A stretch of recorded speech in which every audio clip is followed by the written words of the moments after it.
You should be able to talk about your emotions with your partner.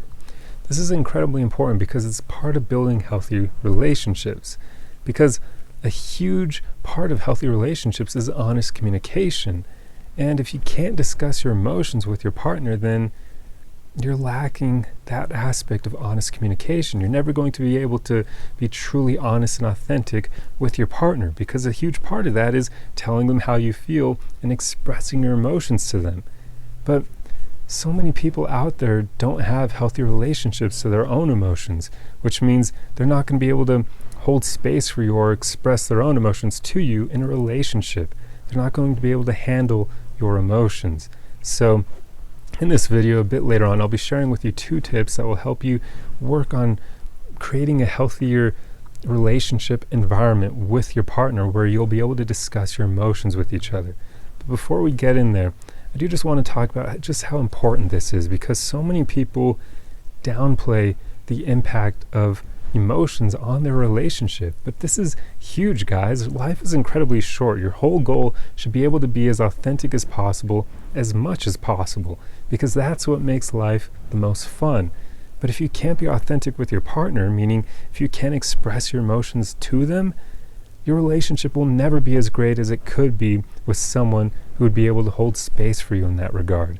So you should strive to create healthy relationships with others where you're able to discuss emotions together.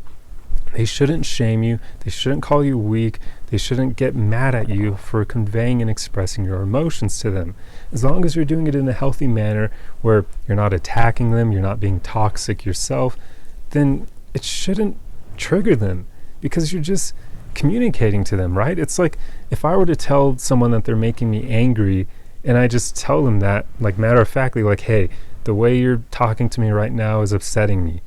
If that makes them mad, that has everything to do with them and not me, because I didn't attack them. I wasn't being toxic in conveying that. I just said it matter-of-factly. Hey, the way you're talking to me is upsetting me.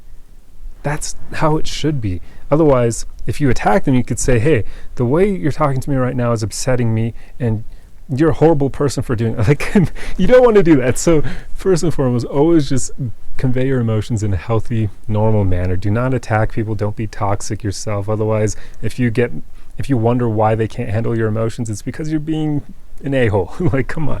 So work on that first and foremost. But if your partner does consistently shame you or call you weak for doing this, well, the first thing I would say before you try the tips that I'll share a bit later, you should really think about whether you want to be with this person. Because if they shame you for your emotions, if they call you weak or they get really mad at you or upset over your emotions, then they lack emotional maturity. They don't have a healthy relationship to their own emotions. And if they're not willing to work with you on that, then really the only option left is for you to leave them, because that relationship will never be as great as a relationship with someone who is willing to work on this with you, or who already has a healthy relationship to their own emotions. So in general, just strive to find people who are willing to work with you on this, or who already have put in that work themselves. It's so important, guys. You should not settle for anyone, and never tolerate a partner who attacks you or shames you for your emotions, because that is really messed up. But anyway, let me jump into sharing these tips with you. So the first tip that I have with you for creating a healthy relationship with emotions with your partner is to just start sort of training them to have a better relationship to their own emotions on their own. Start helping them work on this. And the first thing you should do, of course, is broach the topic with them. Say, hey, I would love to help you have a healthy relationship with your emotions, because I want our relationship to be the best that it can be, and that means being able to talk about our emotions with each other. So the first thing you want to do is just help them express and convey their emotions more often. I apologize if you can hear that playing, but so that basically will look like you asking them how they feel in the moment, and then holding space for them to express and communicate their authenticity to you, how they're feeling. And you need to be mature here, because there will be times where maybe you are causing their emotions, where maybe you're upsetting them, maybe you're annoying them, whatever it may be. Sometimes you will be the root cause of it. So you have to be mature here. You have to be willing to hear that from them, and you can't take offense over it. You can't attack them for it. just, you can't have a reaction to it. Just let them convey themselves to you, because if you get upset over them telling you, hey, you annoyed me when you did this, or you're upsetting me because of this behavior, if you get mad at them over that, if you attack them over it, then you're never going to be able to help them have a healthy relationship with their emotions, because you don't even have a healthy one with your own. If you can't handle them just expressing themselves to you without taking offense to it, then what are you expecting? Like, you need to do that inner work first. You should be comfortable hearing occasionally them telling you that you're causing their emotions. It's okay. It happens. So just listen to them, provide space for them. In those moments, you may even want to apologize and say, I'm sorry that I made you feel that way. That wasn't my intention. Because hopefully it's not. If you're intending to upset your partner, then what the hell are you doing? Like, your goal in relationships should be to build something where you're both able to be your best selves around each other. You should want to work together. There shouldn't be any bickering or attacking all the time. You shouldn't be dismantling each other and trying to sabotage each other. That's not a relationship. That's toxicity run amok. So you should want to work with them on these things. And that means you need to be mature enough to handle their truth. So anyway, that's what you need to do, is just keep asking them how they feel from time to time, and then provide space for them to communicate and express that to you.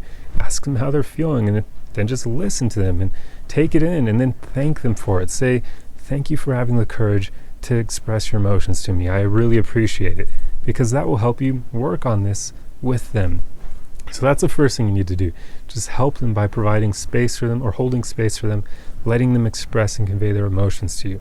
Now, the second thing here, and the final tip that I have for you, remember there are only two, is just to have strong boundaries.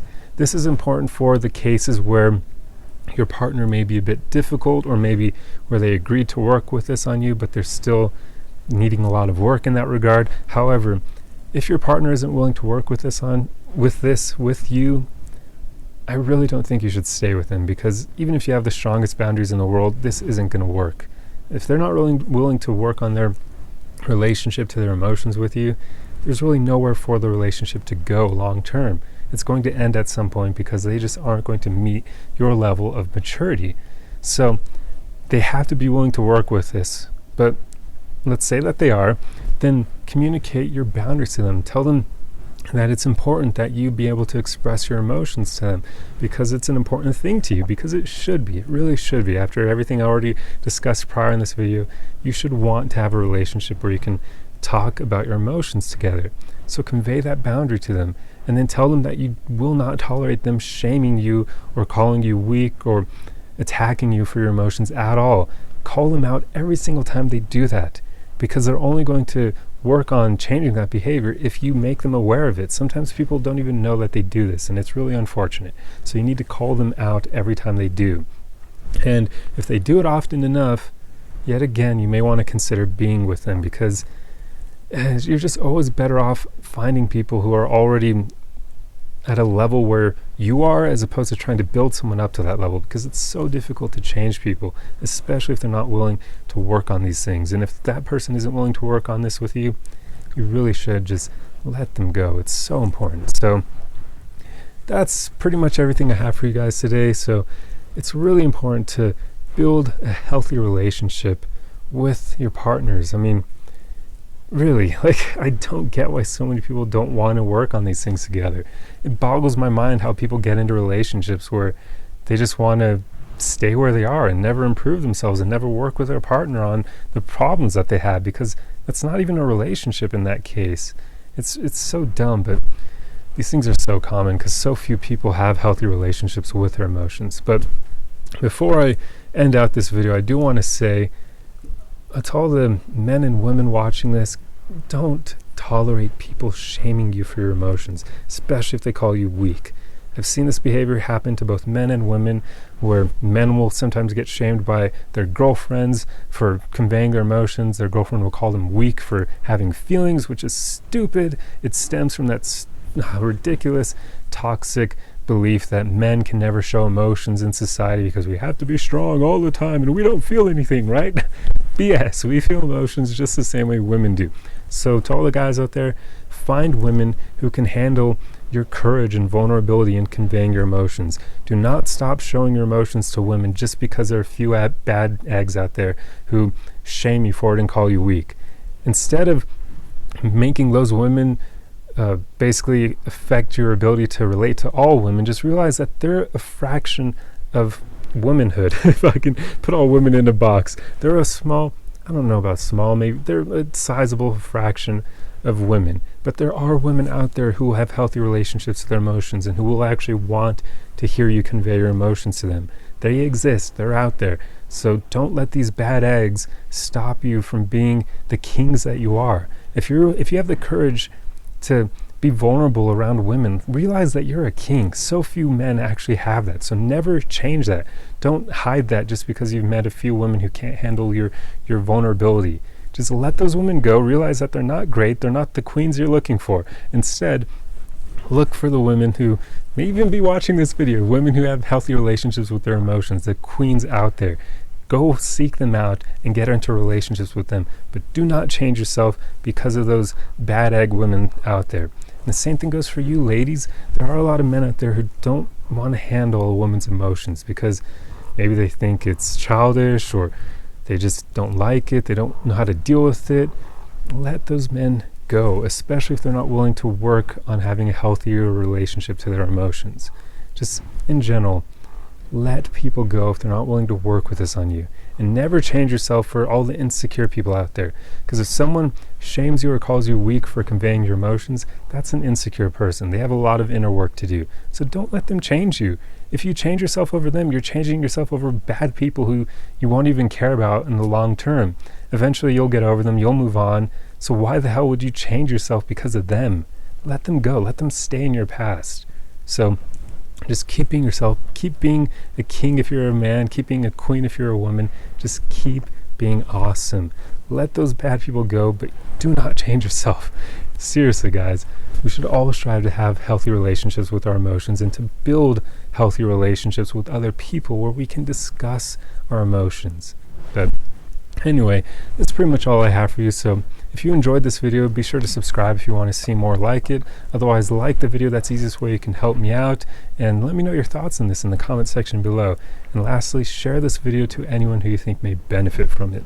But otherwise, guys, I'll leave you with this. We're all on this journey together.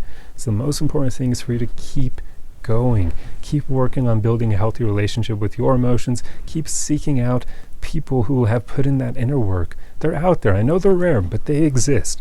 So keep looking for them and don't change yourself over all the insecure people who choose not to work on themselves. Just let those people go. Do not change yourself over them. It's important. But anyway, guys, just always remember to keep going. We're all in this boat together. But otherwise, I'll see you guys in the next video. Arrivederci.